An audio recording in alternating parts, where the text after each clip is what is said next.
सभासदांचं आर्थिक हित जोपासत गुडाळ पतसंस्थेला या आर्थिक वर्षामध्ये 1,92,00,000चा नफा झाला आहे. सभासदांना 15% डिव्हिडंड्सची परंपरा यावर्षीही कायम ठेवत असल्याचं प्रतिपादन चेअरमन अभिजित पाटील यांनी केलं. राधान तालुक्यातील गुडाळ इथं संस्थेच्या प्रधान कार्यालयात ए.डी. पाटील सभागृहामध्ये 44वी वार्षिक सर्वसाधारण सभा खेळीमेळीत संपन्न झाली. सभेच्या अध्यक्षस्थानी संस्थापक ए.डी. पाटील होते. अहवाल वाचन मॅनेजर डी.जी. पाटील यांनी केलं. चेअरमन अभिजित पाटील यांनी 1 कोटींच्या ठेवीचा टप्पा या आर्थिक वर्षात पूर्ण करायचा आहे. ढोबळ नफा 1,92,00,000 झाला असून संस्थेचे सभासद, ठेवीदार, ग्राहक आणि हितचिंतकाच्या सहकार्य आणि प्रेमपूर्वक विश्वासानं सहकार्यानं गेल्या 43 वर्षाच्या कारकिर्दीत अत्यंत भरीवपूर्वक आणि नेत्रदीपक अशी वाटचाल संस्थेची सुरू आहे. शेतकरी, शेतमजूर, छोटे मोठे व्यापारी, समाजातील सर्वसामान्यांच्या सर्वांगीण विकासासाठी आणि आर्थिक गरज भागवण्यासाठी पतसंस्थेची स्थापना झाली असून पतसंस्थेनं सर्व डिजिटल सेवांचा अंगीकार केला असल्याचं सांगितलं.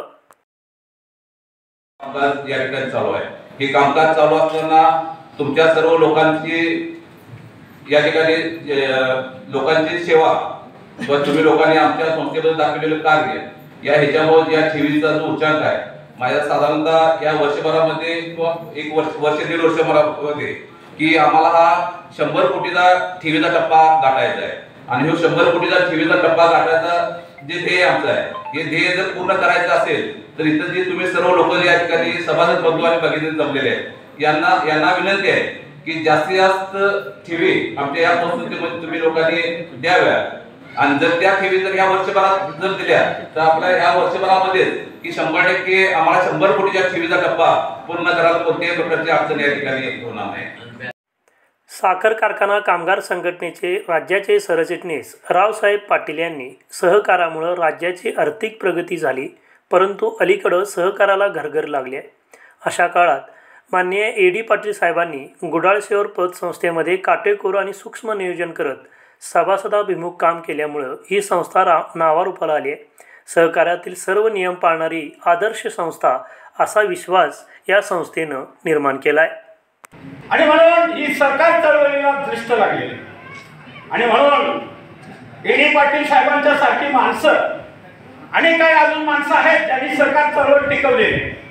अनेकांच्या यावेळी शामराव चौगले, बाजीराव खांडेकर, शहाजी पाटील यांनी प्रश्नोत्तरात सहभाग घेतला.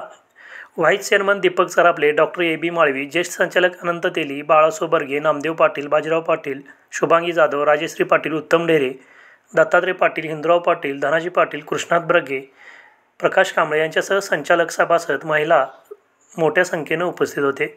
यावेळी पत्रकारितेतील आदर्श पुरस्कार मिळाल्याबद्दल सुरेश साबळे आणि संभाजी कांबळे यांचा सत्कार करण्यात आला. तर याबरोबरच विविध क्षेत्रात उल्लेखनीय काम करणारे संस्थेचे सभासद आणि विविध स्पर्धा परीक्षेत यशस्वी ठरलेल्या सभासदांच्या मुलांचा सत्कार मान्यवरांच्या हस्ते करण्यात आला.